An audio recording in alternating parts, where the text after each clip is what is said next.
We were married for 34 years. I cooked every meal, folded every shirt, and forgave every silence. I thought that's what love was, patience in the face of distance. My name is Margaret Wilson, and at 62, I never expected to start over. Robert and I married when I was just 27, fresh-faced and full of dreams. He was handsome in his police uniform, with shoulders that seemed strong enough to carry both our futures. My daddy didn't approve, said cops either die young or grow old bitter, but I saw only the badge and the promise. We built our life brick by brick in that little house on Maple Street. The same house where I now sit alone, drinking tea from the china set his mother gave us as a wedding gift. Funny how objects outlast the promises they were meant to commemorate. In the beginning, it was sweet. Robert would bring me wildflowers from the side of the road on his way home from patrol. He'd kiss me goodbye each morning like he couldn't bear to leave. We'd dance in the kitchen to Motown records, my bare feet on top of his shoes. But slowly, so slowly I hardly noticed, the dancing stopped. The flowers stopped. The passionate goodbyes became perfunctory pecks, then nothing at all.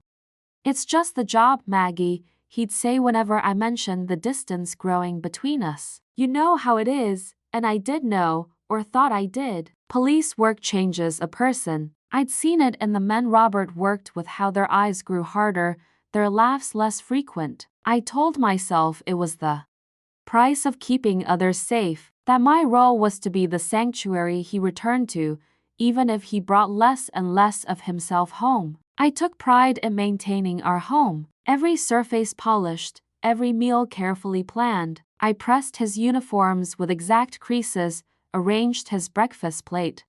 Just so. The girls at church would laugh when I'd rush home to make sure dinner was on the table precisely at 6. "Margaret, you spoil that man," they'd say. I'd smile and think they just didn't understand devotion. Looking back now, I realize how much of myself I poured into loving a man who had stopped seeing me years ago. The signs were there, I just didn't want to read them. The late nights that grew later, the weekend fishing trips that multiplied, the way he'd shower the moment he walked in the door, before even saying hello, the casual way he'd place his phone face down whenever I entered a room. Our children grew up and moved away. Emily to California with her architect husband, Robert J.R.B., to Atlanta for medical school. The house grew quieter, the spaces between us wider. Still, I persisted. I made his favorite meatloaf every Thursday, ironed his handkerchiefs even though no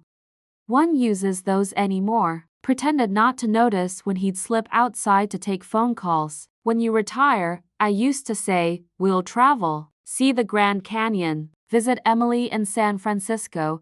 He'd nod, not really listening, eyes on the baseball game or his crossword puzzle. I built elaborate fantasies of our golden years together, when the job would no longer claim so much of him, when he'd finally have the time to see me again. After 3 decades, a woman knows her husband's rhythms, the sound of his key in the lock, the weight of his body settling onto the mattress at night, the scent of his aftershave mixed with gun oil and department-issued soap. I knew Robert, or thought I did, better than I knew myself. So when things began to change 6 months ago, I noticed. Not right away, mind you. The shifts were subtle at first. New cologne that he claimed was a gift from our son, who, when I casually mentioned it during our weekly call, had no idea what I was talking about. Sudden attention to his appearance, new shirts, a gym membership at 58, teeth whitening strips in the bathroom drawer. I told myself it was a good thing. Maybe retirement on the horizon had him thinking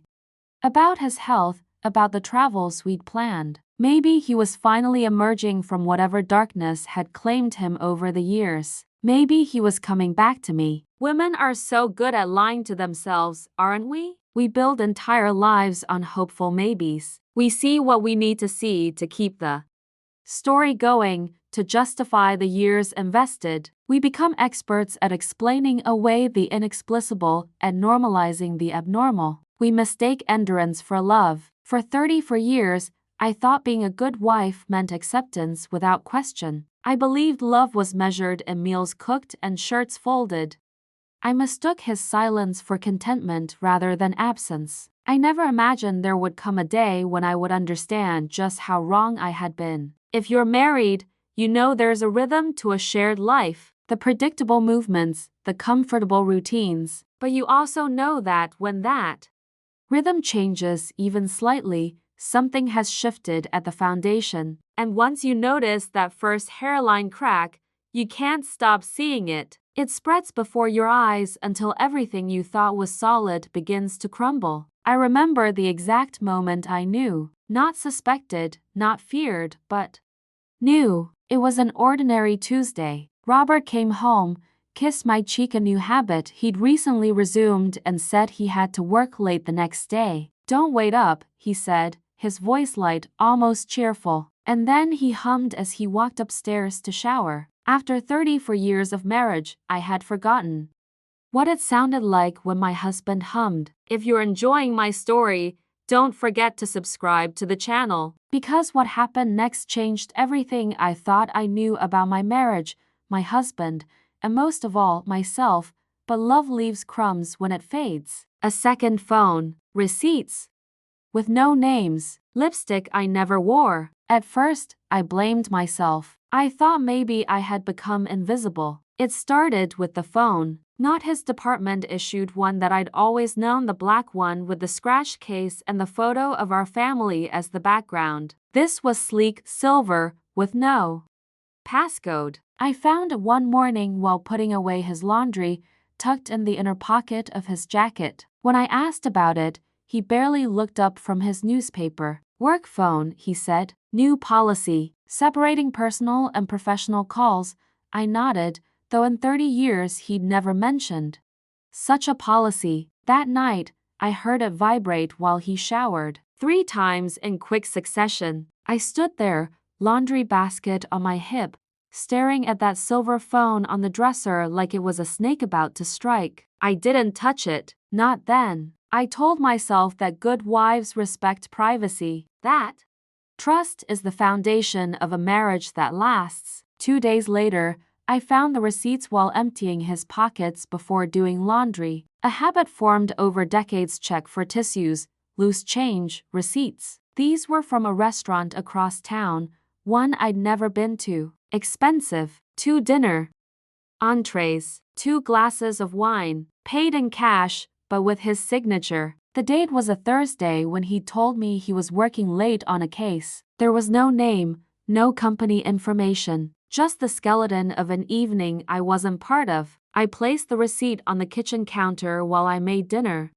When he came home, I watched him notice it, watched something flicker across his face. Alarm, quickly masked. "Department dinner," he said before I could ask. "With the new commissioner, they're cracking down on expenses, so we all paid our own way." He slipped the receipt into his pocket and asked what was for dinner, his voice deliberately casual. I told him pot roast, his favorite. He smiled and kissed my cheek, and I wondered when his lips had become so unfamiliar against my skin. Then came the lipstick, a smudge so faint I almost missed it. Not on his collar like in the movies, but on a tissue in his pants pocket. Coral, almost orange. I've only ever worn pink or the occasional red on special occasions. I held that tissue in the laundry room, staring at it under the fluorescent light, and felt something cold and hard form in the pit of my stomach. That night, I stood in front of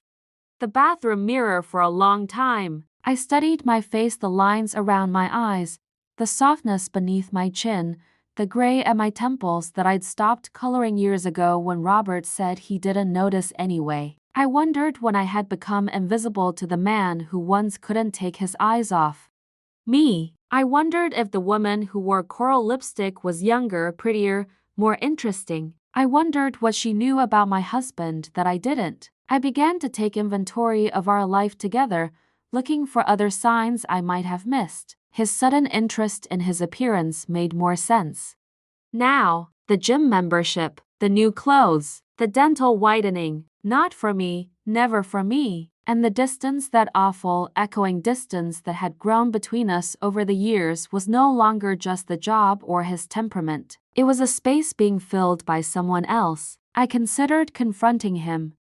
Isn't that what a self-respecting woman would do? Demand answers, righteous in her betrayal? But something held me back. Pride, perhaps, or fear of what I might learn. Or maybe, after 34 years of putting his needs before my own, I wasn't sure I even had the right to object. Instead, I began to watch. I noted the days he came home smelling of soap and cologne, his hair still damp from a shower taken somewhere else. I logged the late nights and early mornings that left his side of the bed cool and untouched. I observed how he'd check his silver phone beneath the dinner table, thinking I wouldn't notice the glow on his face, the slight smile when certain messages came through. My daughter called one Sunday afternoon. "Mom, is everything okay?" she asked. "You sound different." "Everything's fine, sweetheart," I said automatically, the response of a woman who has spent her life making sure everyone else feels comfortable. "Just tired. Your father's been working a lot." There was a pause. "Dad retired last month, Mom. Remember? The party at Uncle Jim's." I stood in the kitchen, phone pressed to my ear, unable to speak. Robert hadn't retired. He still put on his uniform every morning, still talked about cases and shifts and paperwork. The party at Jim's had been to celebrate his promotion to detective sergeant, not retirement. Hadn't it? "Mom, are you still there?" "Yes, sorry," I managed. "Of course he retired. I've been under the weather, getting my days confused." After we hung up, I sat at the kitchen table for a long time. The house around me, once so familiar, suddenly felt like a stage set, props and backdrops for a play I didn't realize I was in. Had I imagined the last month? The uniform still hanging in the closet, the badge still on the dresser, the gun still locked in the safe. When Robert came home that evening, I watched him closely. He wore civilian clothes, had been wearing them for weeks, I realized. No uniform, no badge, no gun. "How was work?" I asked, the same question I'd asked thousands of times before. He didn't hesitate. "Fine. Busy. The Johnston case is giving everyone headaches." I nodded and served dinner, my hands steady despite the earthquake happening inside me. My husband of 34 years was not just having an affair. He was living a completely separate life, one that required elaborate, ongoing lies. And I, the woman who knew the sound of his breathing in the dark, hadn't noticed. That night, I lay awake beside him, listening to the familiar rhythm of his snores and wondering who this stranger was in my bed. I thought about the young woman I had been, hopeful, confident, beloved. I thought about all the small compromises, the gradual erasure of myself in service to this marriage. I thought about the coral lipstick and wondered if its owner knew she was kissing a man who could lie so effortlessly to the person who had loved him longest. In the soft darkness of our bedroom, with the weight of 3 decades pressing down on my chest, I made a decision. I would discover the truth, the whole truth about the man I had devoted my life to. Not to save our marriage, that now seemed like a relic from another time, a museum piece preserved behind glass, but to save myself, to reclaim the woman who had been disappearing, increment by increment, since the day I said I do. The next morning, I called my friend Vivian. We'd been close once, before Robert began to suggest that her divorce status might be a bad influence. She answered on the second ring, her voice warm and surprised. "Margaret Wilson, is that really you?" "It's me," I said, my voice steadier than I felt. "I need your help with something delicate." Vivian didn't ask questions. That's the gift of old friendships, they can be picked up exactly where they were left, without explanation or apology. "I'll be there in 30 minutes, she said. "I'll bring coffee." When she arrived, I told her everything. The phone, the receipts, the lipstick, the lies about retirement. As the words poured out, I realized I'd been starving for someone to confide in. The isolation I'd accepted as the natural state of a long Marriage suddenly felt deliberate, strategic. Vivian listened without interruption, her face growing increasingly troubled. When I finished, she reached across the kitchen table and took my hand. "Oh, Margaret, I'm so sorry. I need to know the truth," I said. "All of it. Can you help me?" She nodded without hesitation. "My nephew does private investigation work. Nothing sleazy, mostly insurance fraud, but he can help. And Margaret?" She squeezed my hand. "Whatever we find out, you're not alone anymore. I won't let you go through this alone. For the first time since finding that silver phone, I felt tears prick my eyes, not from sadness or fear, but from the sudden realization of how lonely I had been, how completely I had belonged to a man who, it seemed, had never fully belonged to me. Vivian's nephew, David, agreed to help. He was professional, discreet, and surprisingly affordable. "We'll start with basic surveillance," he explained when we met in Vivian's living room. "Track his movements, identify patterns, document encounters. Given what you've told me, it shouldn't take long to get a clear picture." He was right. It didn't take long at all. 3 days later, David presented me with a manila envelope. "You might want to be sitting down for this," he said gently. Inside were photographs. Robert entering an apartment building across town. Robert at dinner with a woman blonde, slim, perhaps mid-40s. Robert with his arm around her waist, leaning in to kiss her. And most damning of all, Robert in a park, holding the hand of a young boy who looked about 5 or 6. A boy with Robert's eyes, his chin, his distinctive way of tilting his head when listening. "There's more," David said as I stared at the photos. "He's been retired for nearly a year. He collects his pension, but he also works part-time security at a firm downtown. The apartment is in both their names, his and Diane Mercer's. They've been together for at least 7 years, based on property records. And the boy," he hesitated. "His son," I finished, my voice hollow. "My husband has another son." David nodded uncomfortably. "Birth certificate lists Robert Wilson as the father. The boy's name is James. He's 6 years old," which meant that while I was nursing Robert through his back surgery, while I was driving him to physical therapy appointments and managing his medications, he was fathering a child with another woman. While I was planning our retirement, our someday travels, he was building a parallel life that had nothing to do with me. I thought I would fall apart. I thought the weight of this betrayal would crush me completely. But something strange happened instead. As I looked at those photographs, as I absorbed the scale of Robert's deception, I felt a curious calm descend. Not peace exactly, more like clarity. The fog of confusion and self-doubt that had surrounded me lifted, and I saw with perfect precision what needed to happen next. "Thank you, David," I said, slipping the photos back into the envelope. "You've been very helpful." Vivian drove me home, watching me with concern. "What will you do now?" she asked as we sat in her car outside my house, Robert's house, our house. I looked at the place where I had spent my adult life, where I had raised my children, where I had gradually become a ghost. "I don't know yet," I answered honestly, "but I'll figure it out." That night, Robert came home at his usual time. He kissed my cheek, asked about dinner, complained about traffic. He performed the role of devoted husband with such conviction that, had I not seen the evidence with my own eyes, I might have doubted myself again, might have convinced myself I was imagining things, being paranoid, becoming the bitter old woman my father had warned about. But the photographs didn't lie. The birth certificate didn't lie. The apartment in both their names didn't lie. Only Robert lied. And he had been lying to me for at least 7 years, possibly much longer. As I served the pot roast, as I refilled his water glass, as I asked about his day, knowing every word of his response would be fiction, I realized something crucial.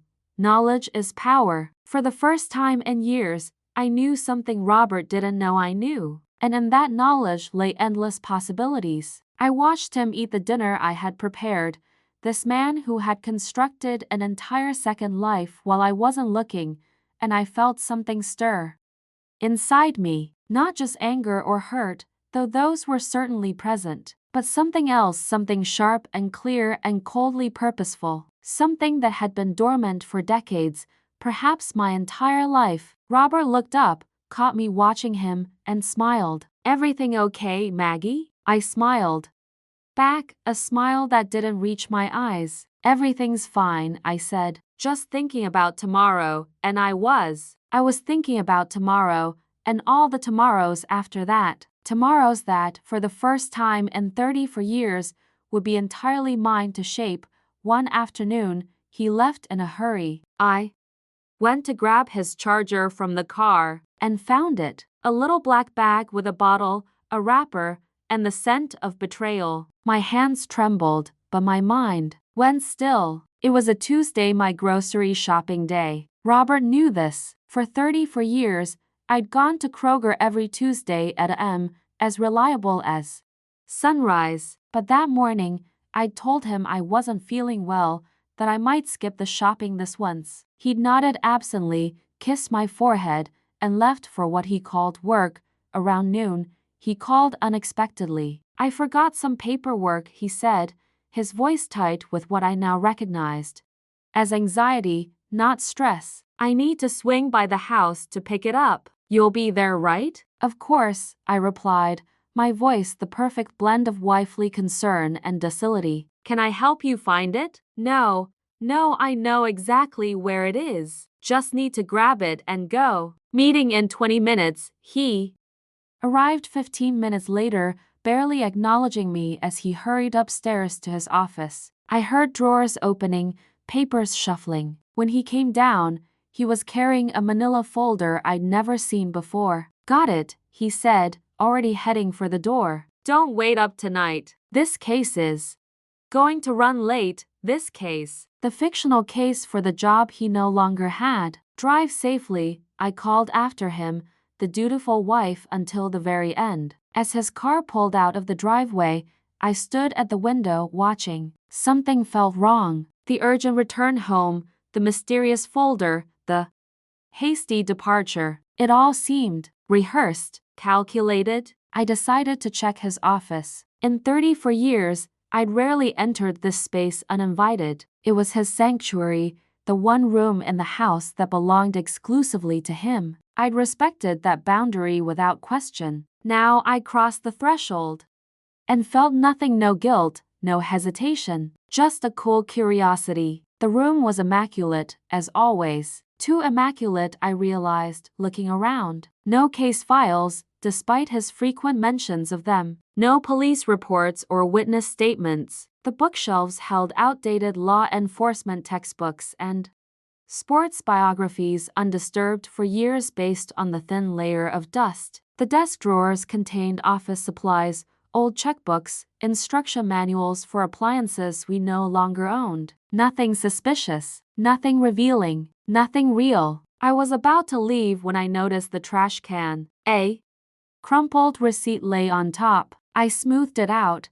A gas station near the airport, time stamped 20 minutes ago. Robert had filled up his tank, even though he'd done the same just yesterday, as if preparing for a longer drive than usual. On impulse, I walked to the window that overlooked our driveway. Robert's car was gone, of course, but our narrow street allowed parking on only one side, which meant he always parked in the same spot when home. And in that spot was a small dark stain, fresh oil, glistening in the midday sun. For a man who maintained his vehicle with religious devotion, an oil leak was unthinkable. Unless the car had been sitting there for just a few minutes, not long enough for him to notice. I grabbed my keys and hurried outside. The oil stain was indeed fresh. I knelt and touched it, rubbed it between my fingers. Not oil, I realized. Transmission fluid, red and slick. I stood and looked around. No sign of Robert or his car, but something was pulling at me,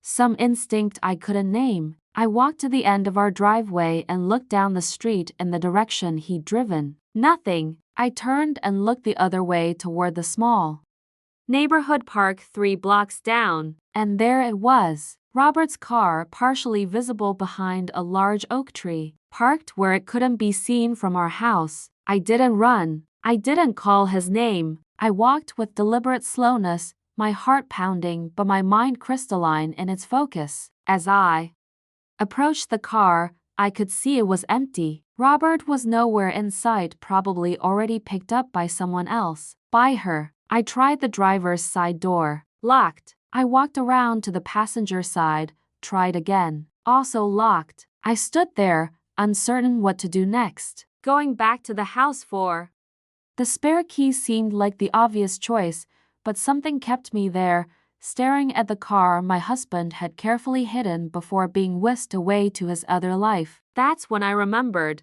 The magnetic key box. Years ago, after Robert locked himself out while washing the car, he'd installed a small magnetic box with a spare key under the rear wheel well, just in case, he'd said. We never needed to use it, and I'd forgotten its existence until this moment. I knelt by the rear tire, ran my fingers along the inside of the wheel well, and felt it a small metal box attached to the frame. I pulled it free, opened it, and found the spare key exactly where it should be. For a moment, I hesitated. Breaking into my husband's car felt like crossing a line I couldn't uncross. But then I laughed, the sound harsh in the quiet park. What lines were left to cross? What boundaries remained in a marriage built on decades of lies? I unlocked the car and slid into the driver's seat. The interior was spotless as always. No personal items visible, nothing out of place. I checked the glove compartment. Registration, insurance, owner's manual. I looked under the seats. Nothing. I opened the center console. Breath mints, hand sanitizer, a phone charger, a dead end. Whatever secrets Robert was hiding, they weren't in his car. I was about to give up when I noticed the trunk release button. Without thinking, I pressed it and heard the soft thunk of the trunk opening. I got out and walked to the back of the car. The trunk was nearly empty, just the emergency kit Robert had insisted on keeping in every family vehicle. A blanket, jumper cables, a first aid kit, road flares. Standard items for a cautious man. But beside the emergency kit was something that didn't belong. A small black toiletry bag, the kind men use for travel. It looked new, expensive, not something I had bought him. I picked it up. It was surprisingly heavy for its size. I unzipped it slowly, unsure what I would find. Inside was a collection of items so ordinary they might have seemed innocent in any other context. A bottle of cologne I didn't recognize, a package of mints, a toothbrush and travel-size toothpaste, a comb, a small bottle of lubricant, and 3 foil-wrapped condoms, a travel kit, a carefully assembled kit for intimate encounters away from home, a kit that had nothing to do with police work or security consulting or any of the other fictions Robert had created. I stood there in the warm sunshine, holding physical proof of my husband's infidelity. This wasn't a receipt that could be explained away. This wasn't a vague suspicion or a whisper of coral lipstick. This was premeditation, preparation, purpose. As I examined each item, my hands began to tremble. Not from shock, I was well beyond shock by then, but from a strange, almost electric energy that seemed to be building within me. The cologne was expensive, a brand he had never worn during our marriage. I uncapped it and inhaled sandalwood and something citrusy. I recapped it and set it aside. The mints were ordinary. The toothbrush was new, still in its packaging. The toothpaste was a travel size of the brand he'd always used. The comb was unfamiliar, higher quality than he typically bought for himself. Then the lubricant, small, discreet bottle. I turned it over in my hand. Water-based, warming. The label promised an intensified experience. In 34 years of marriage, Robert had never once suggested we might need such a product, had never once concerned himself with intensifying my experience. And finally, the condoms, 3 of them, still sealed in their foil wrappers, lubricated, ribbed for her pleasure. Expiration date: 6 months in the future. As I held one of the packets between my fingers, something inside me shifted. The trembling in my hand stilled. The chaotic tumble of emotions, hurt, betrayal, rage, grief crystallized into something else entirely. Something cold and hard and clear as diamond. It wasn't just that my husband was having an affair. It wasn't even that he had a separate life, a second family. It was the care with which he had constructed these parallel existences, the meticulous attention to detail, the sheer effort involved in maintaining such elaborate lies. Robert had always been organized, thorough. It was part of what made him a good police officer. Now I saw that he had applied those same skills to deceiving me. For years.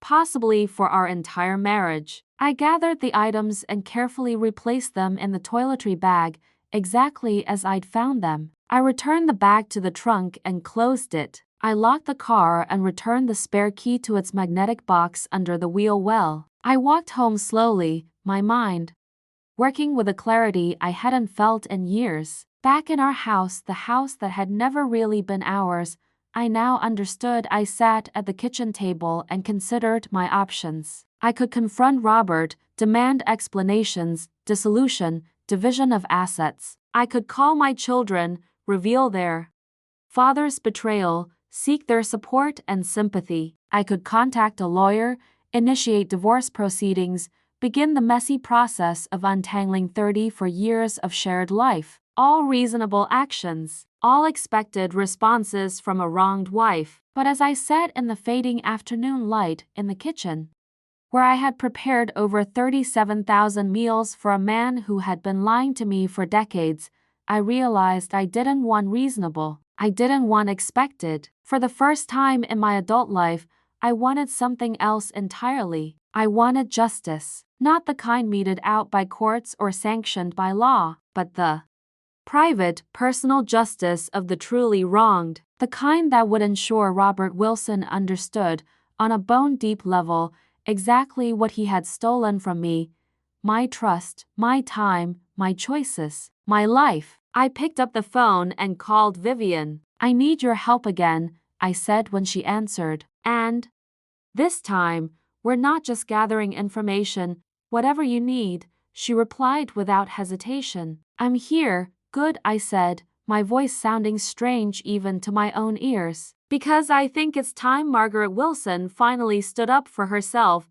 I didn't scream. I didn't cry. I just added one small ingredient to the evening he was planning. Something warm, unforgettable. Then I waited. I brewed my tea, and I waited. The plan came to me fully formed, as if it had been waiting in some dark corner of my mind for years. Perhaps it had. Perhaps some part of me had always known this day would come, had been preparing for it while the rest of me folded laundry and renewed prescriptions and believed in forever. First, I needed information, precise, detailed information. I called David, Vivian's nephew. "I need to know exactly where he goes," I said. "Not just the address, the routine, the timing, everything." David didn't ask why. He simply quoted a price and promised results within 48 hours. Then I called Emily, my daughter in California. "Sweetheart, do you remember that recipe card of Grandma's? The one with the special spice mix for her famous chili?" "Sure, Mom. Why?" "I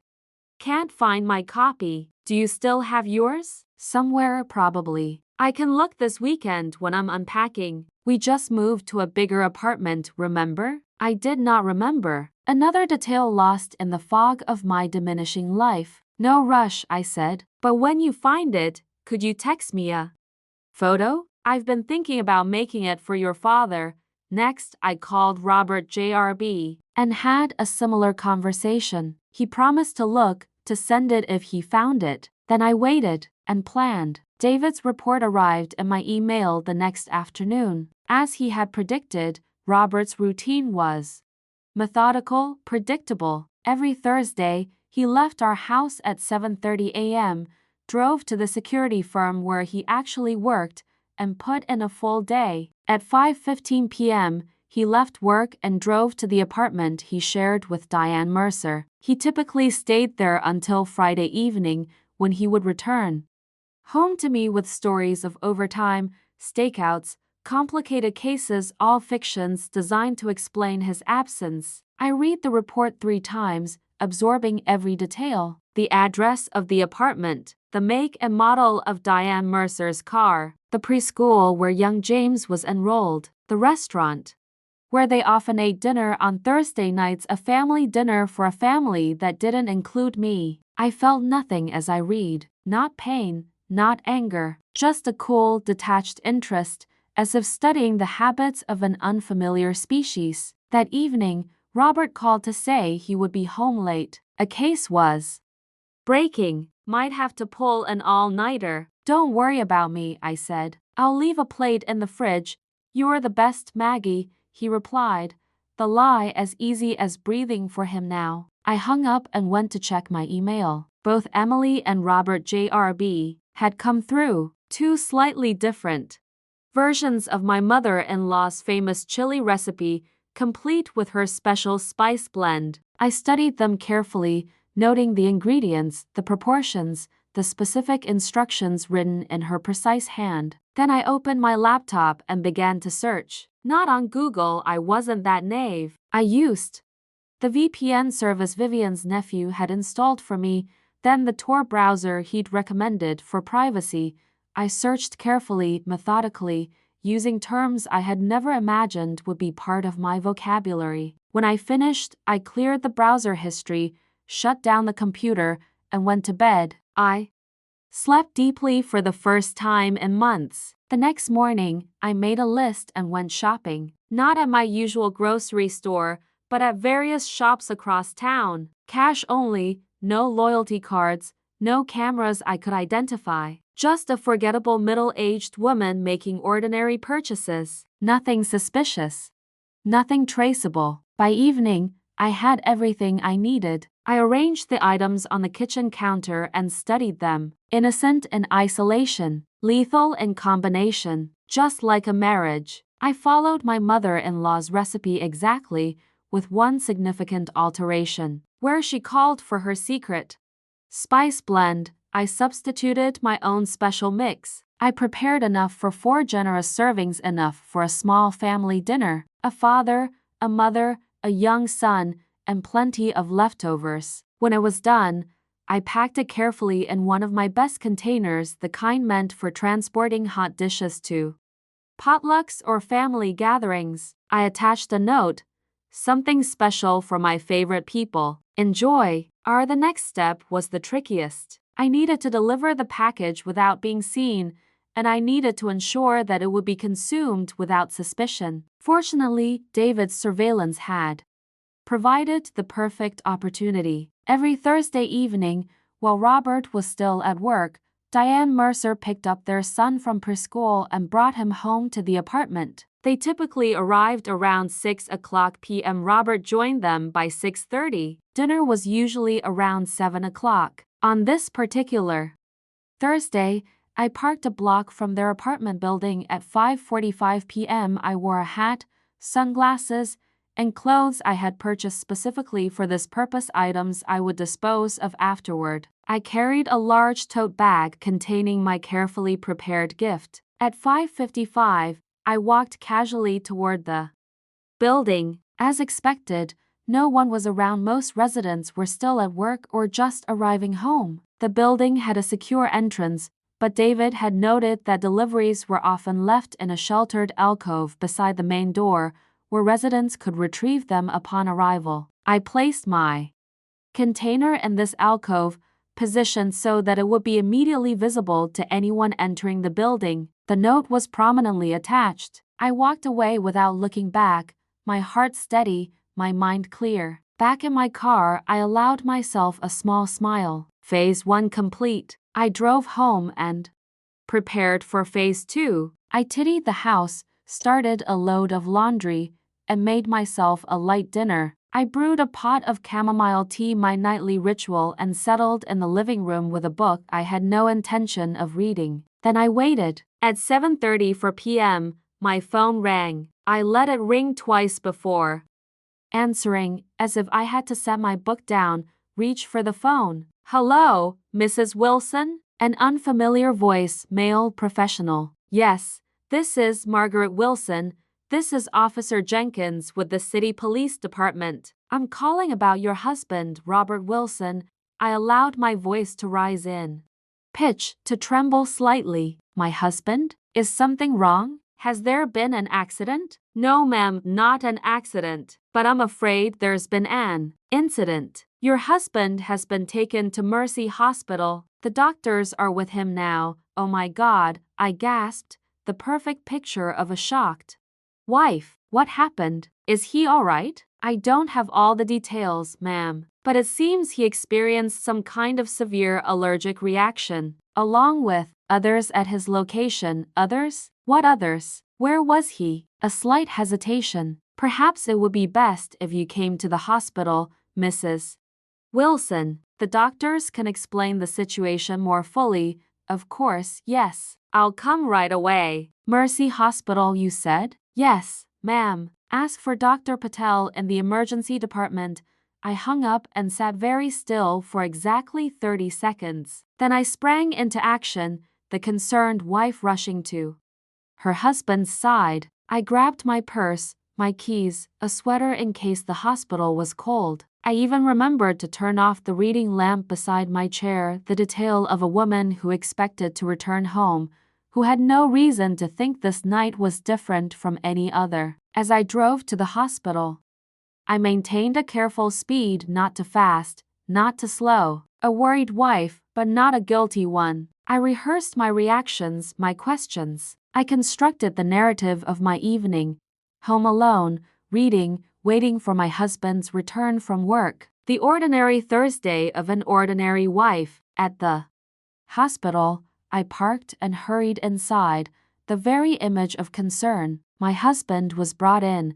I told the emergency room receptionist, my voice wobbling appropriately. Robert Wilson. Officer Jenkins called me. The receptionist directed me to a waiting area. Someone will be with you shortly, she assured me. I sat, clutching my purse, looking appropriately distressed. Around me, the usual dramas of an emergency room unfolded: crying children, worried parents, the occasional moan of pain. I was just another character in this setting, unremarkable, forgettable. After 10 minutes, a doctor approached. Mrs. Wilson? I'm Dr. Patel. If you'll come with me, please. I followed him to a small consultation room. He gestured for me to sit, his expression grave. Mrs. Wilson, your husband is currently stable, but he's experienced a severe reaction to something he ingested, along with his companions. I frowned in confusion. Companions? I don't understand. My husband was at work. He's a police officer. Dr. Patel's expression didn't change. I see. Well, he was brought in from a private residence, along with a woman and a child, all three presenting with similar symptoms: severe gastrointestinal distress, vomiting, abdominal pain, respiratory difficulty. We're running tests to determine the exact cause. I widened my eyes, let my mouth fall open slightly. A woman and a child? There must be some mistake. My husband doesn't. I don't understand. The woman identified herself as Diane Mercer. She said your husband was visiting them for dinner. I shook my head, the picture of bewilderment. I've never heard of any Diane Mercer. There must be some confusion. Are you sure it's my Robert? Robert Wilson? Yes, ma'am. He had identification on him. And Mrs. Mercer, Ms. Mercer seemed quite certain of his identity. I let tears fill my eyes, let my voice break. I don't understand. My husband was at work. He's a police officer. He was working late on a case. He called me. Dr. Patel looked uncomfortable now. Mrs. Wilson, I'm just the attending physician. I can't speak to your husband's personal situation, but I can tell you that all three patients are being treated for what appears to be food poisoning, possibly with an allergic component. They're receiving intravenous fluids and antihistamines. Barring complications, they should recover fully. Food poisoning? I repeated, looking appropriately horrified. How? From what? According to Miss Mercer, they had chili for dinner, apparently brought as a gift by your husband. I shook my head emphatically. That's impossible. I didn't make any chili. Robert doesn't cook. None of this makes any sense. Dr. Patel stood, clearly eager to return to patients with less complicated personal circumstances. Perhaps you'd like to speak with your husband directly? He's awake now, though quite weak. Yes, I said, rising. Yes, I need to see him. To Dr. Patel stood, clearly eager to return to patients with less complicated personal circumstances. Perhaps you'd like to speak with your husband directly? He's awake now, though quite weak. Yes, I said, rising. Yes, I need to see him. To understand what's happening, I followed Dr. Patel through the emergency department, past curtained cubicles and busy nurses. He stopped outside a room and gestured me in. Just a few minutes, please. He needs rest. Robert lay on the hospital bed,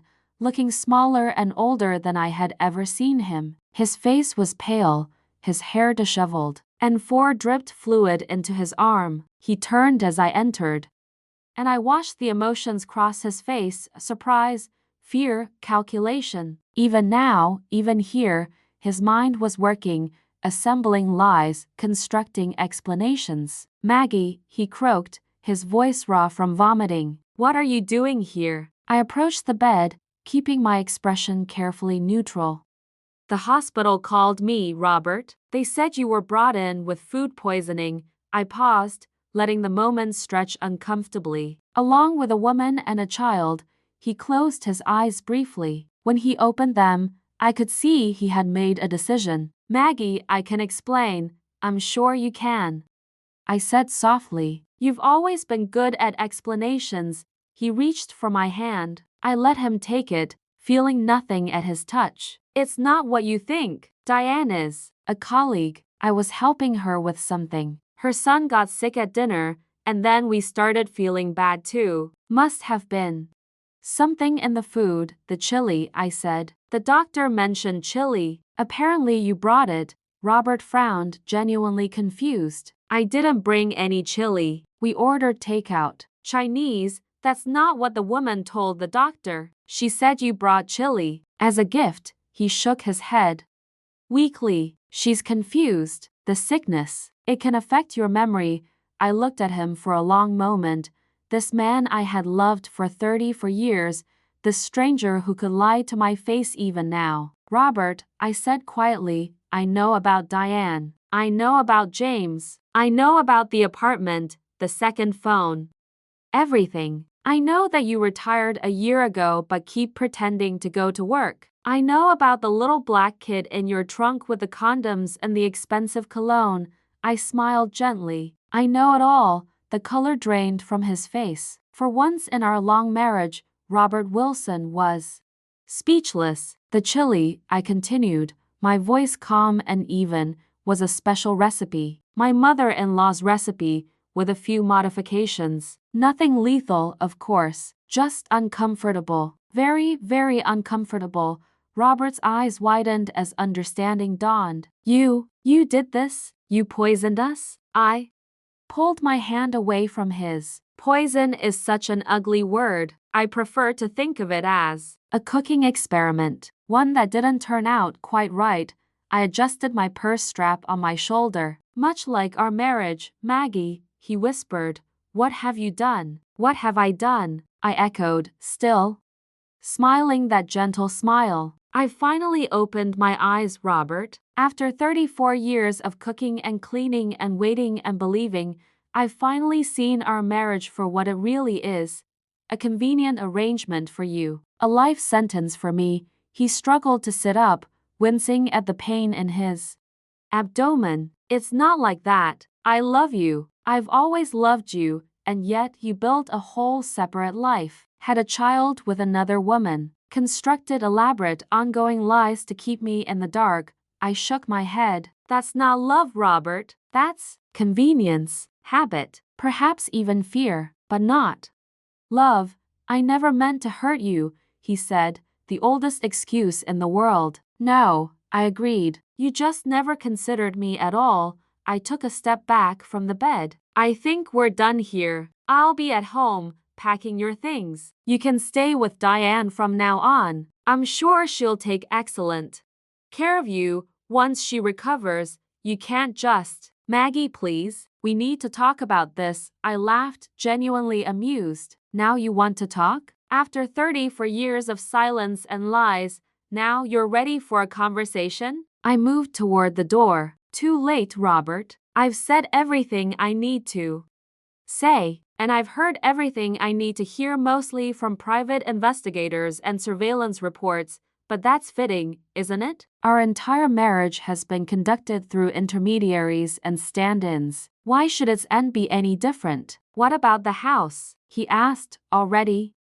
thinking about assets, divisions, the practical aftermath of explosion. Our savings? The retirement accounts? You'll get exactly what you're legally entitled to, I assured him. Half of everything we built together, and nothing of what I build from now on.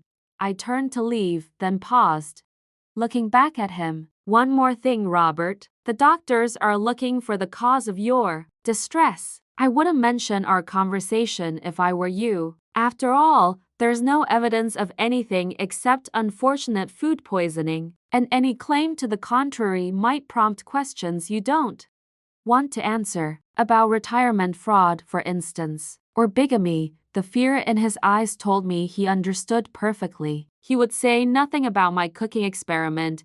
He would accept the diagnosis of food poisoning from tainted ingredients. He would protect himself, as he always had. Goodbye, Robert, I said. I hope your other family brings you more joy than I apparently could.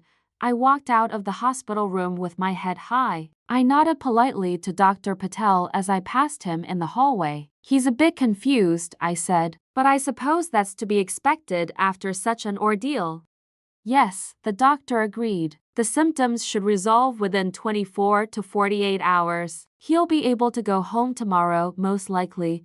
Not to my home, I said. He has other arrangements. Dr. Patel's expression remained professionally neutral, but I saw the understanding in his eyes. Another domestic drama playing out within the hospital walls, nothing he hadn't seen before. I drove home slowly, windows down, breathing the night air. I felt weightless, untethered. For the first time in decades, I had acted rather than reacted. I had shaped events rather than accommodating them. I had seen clearly and moved decisively. There would be consequences, of course. Legal, financial, social. My children would be shocked, confused, possibly angry. Our friends would take sides, whisper behind hands, construct narratives that made sense to them. The comfortable life I had known would transform into something unrecognizable. But as I pulled into the driveway of the house that would soon be only mine,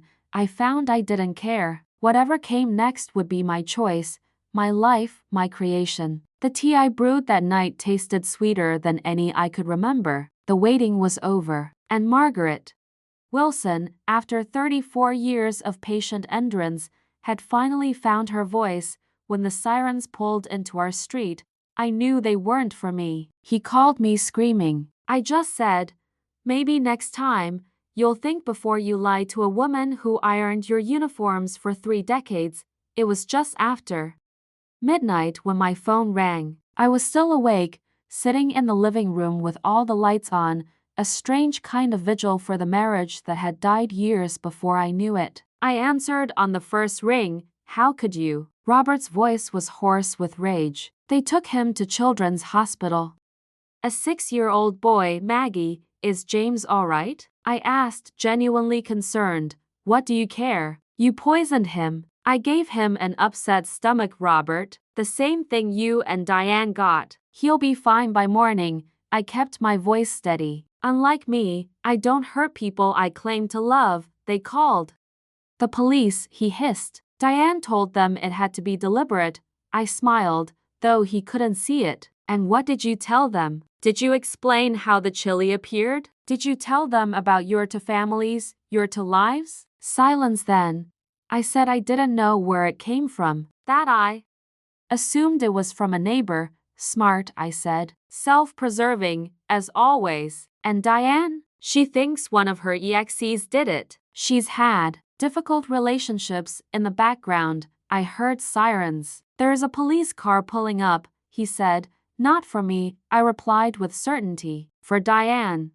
Perhaps. You said she has enemies. If they connect this to you, they won't. I cut him off. There's nothing to connect. No evidence. No motive that you'd be willing to explain.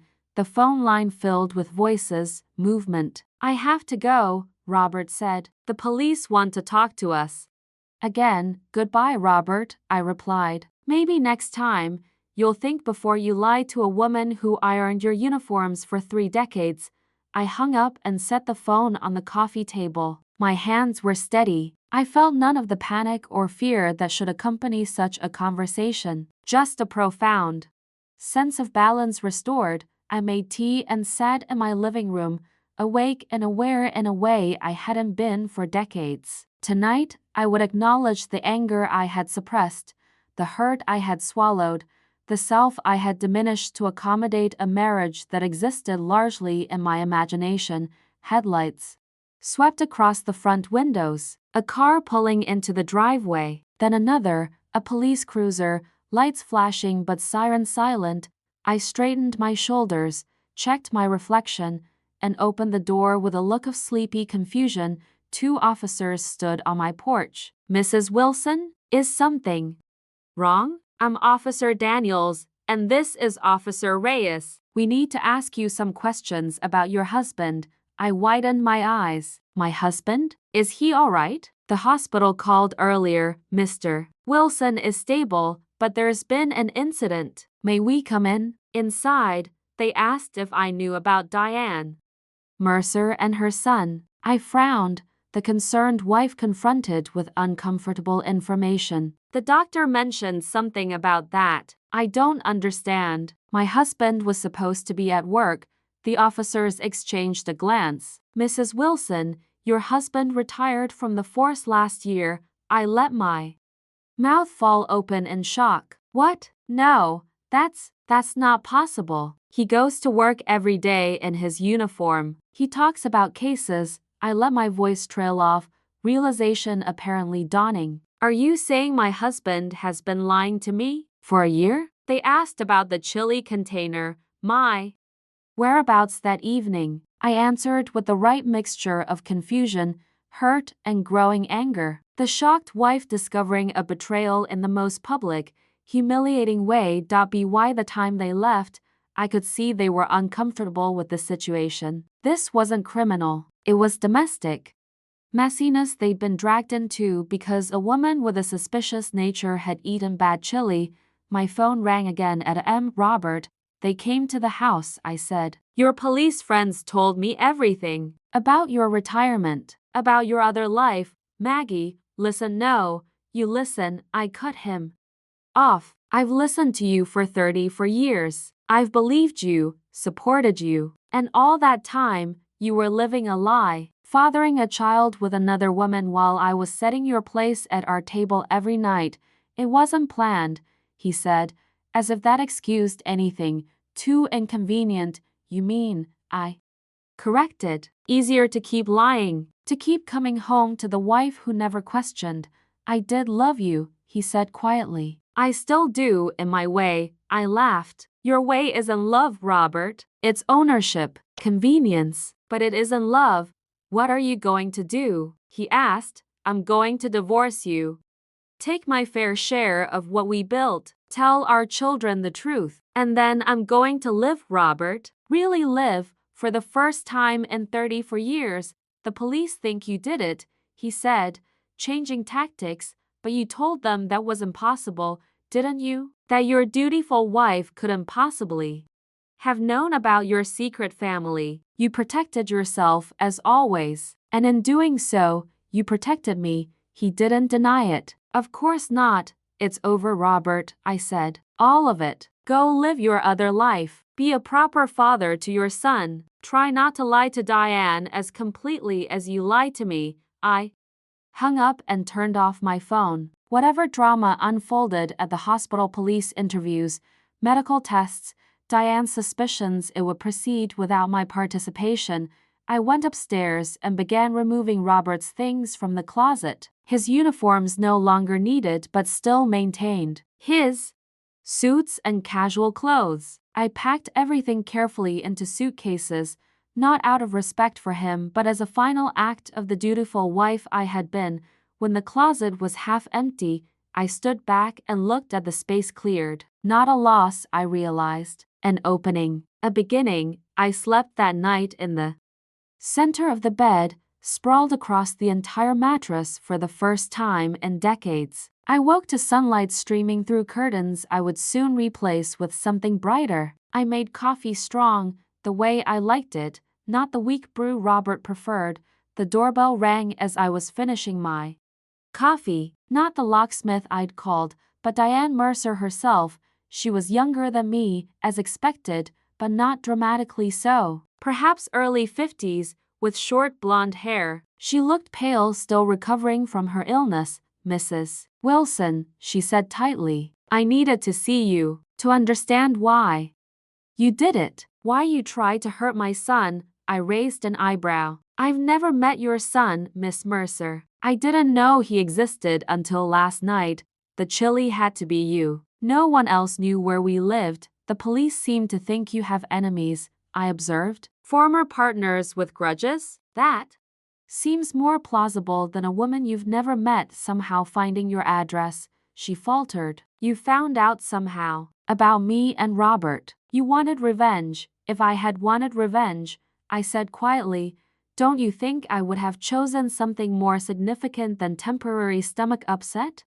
After 34 years of marriage, uncertainty crossed her face. Then who did it? I shrugged. Perhaps someone who didn't like you. Or Robert. Perhaps just bad luck.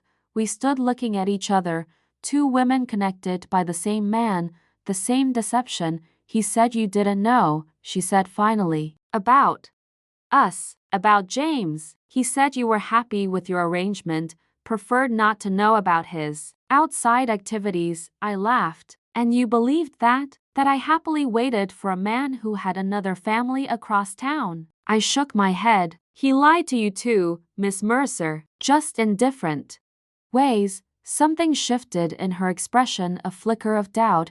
He won't be coming back here, she said finally. He's moving in with us permanently. Good, I said sincerely. Every child deserves that. And every woman deserves a partner who is fully present.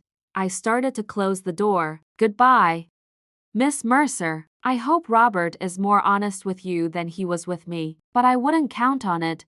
I closed the door on her surprised face and leaned against it, my heart pounding but my resolve firm. By evening, the locks had been changed. Robert's things were packed and waiting in the garage. I had spoken to a lawyer and initiated the formal separation. When the doorbell rang one final time that day, I found Robert himself standing on the porch, looking haggard.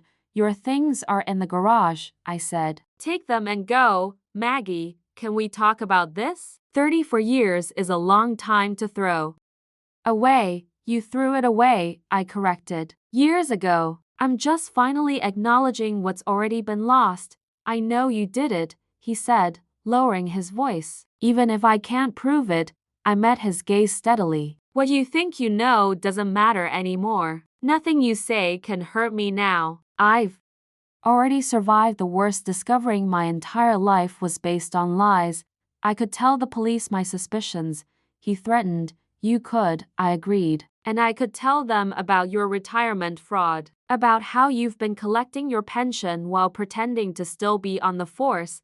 I smiled thinly. We both have secrets now, Robert. The difference is, mine can't be proven. Yours are documented. He stared at me, really seeing me perhaps for the first time in decades. I never thought you had it in you, he said finally. This hardness, no, I agreed. You never really saw me at all. The last image I had of my husband of 34 years was his face as the door closed between us, shocked, uncertain, and finally aware that he had underestimated the woman who had ironed his uniforms and waited for his return every day for more than 3 decades.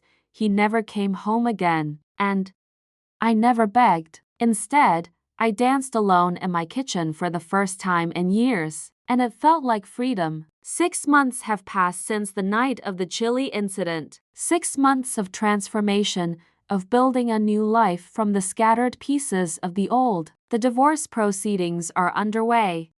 A carefully negotiated battle with lawyers as our proxies. Robert fights for every dollar, every asset, as if by diminishing my settlement he can erase his guilt. I stand my ground, not from greed but from a newfound belief that I deserve my fair share of the life we built. My children have responded differently to the collapse of their parents' marriage. Emily came home for 2 weeks, helping me sort through decades of possessions. She asked careful questions about the chili. I never confirmed her suspicions. Some things are better left in the ambiguous spaces between mother and daughter. Robert J.R.B. was angry at first, not at his father's betrayal, but at my response. You could have tried to work it out, he argued. It took time for him to understand that this wasn't a mistake but a systematic deception spanning years. That there was no marriage to save, only a facade to dismantle. Vivian has become my rock,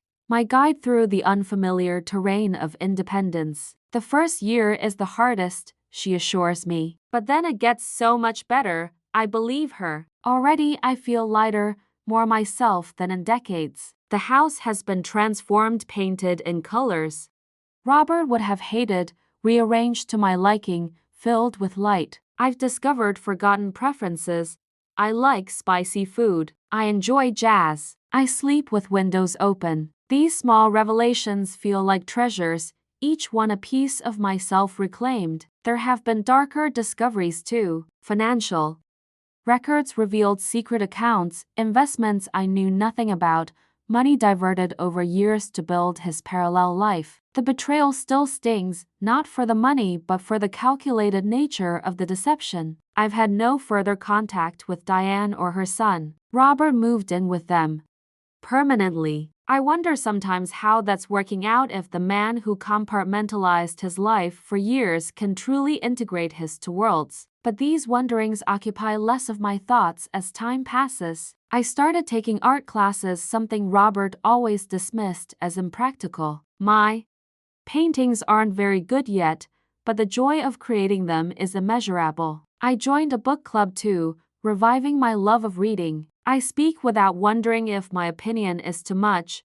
I exist fully as myself, not as an extension of someone else. The financial settlement, when it comes, is more than fair. The judge saw through Robert's attempts to hide assets. I end up with the house, half his retirement, and a lump sum that will support me for life. What will you do now? Emily asks. With the money, with your freedom, I'm going to travel, I tell her. All those places Robert and I talked about visiting someday, I'm going to see them now. And places we never discussed. Paris, Rome, maybe Thailand, alone at first. But I've joined a travel group for women over 60. We're planning a trip to Portugal next spring.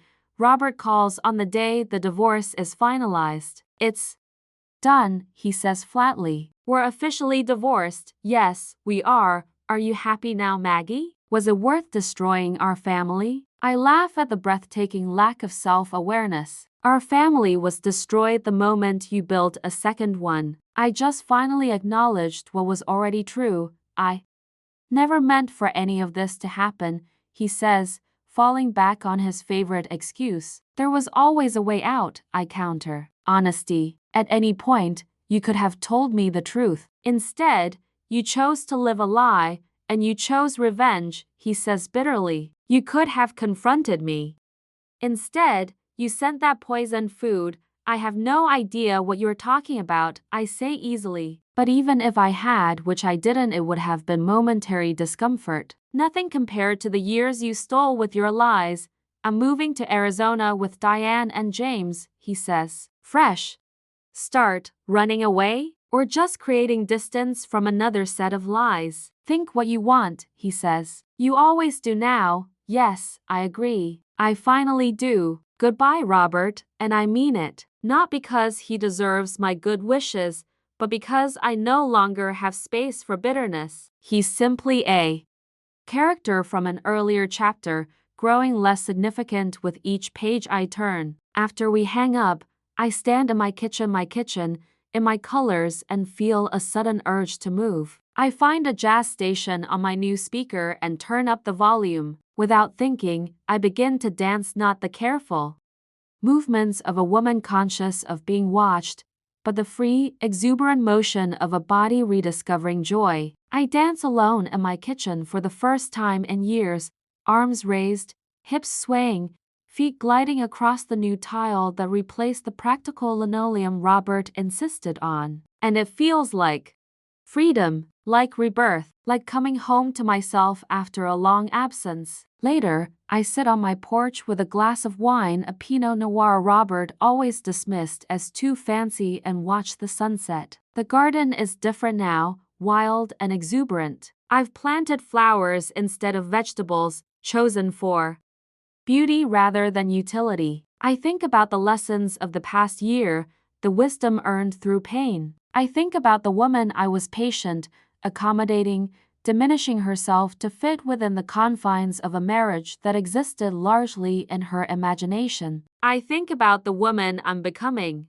Stronger, clearer, expanding into spaces I never knew existed. I wish I could tell young women just starting their journeys what I now know, that love should never require erasure of self. That partnership doesn't mean submergence. That small compromises can accumulate over decades into a life that bears little resemblance to the one you imagined. I wish I could tell them it's never too late to reclaim yourself, that even after 34 years of cooking every meal and folding every shirt, you can still find the woman who existed before all that. She's still there, waiting. As darkness falls, I raise my glass to Margaret Wilson, age 62, just beginning the most authentic chapter of her life. To the women who came before me, who taught me patience. To the women who will come after, whom I hope will learn earlier than I did that they deserve to be the protagonists of their own stories. And yes,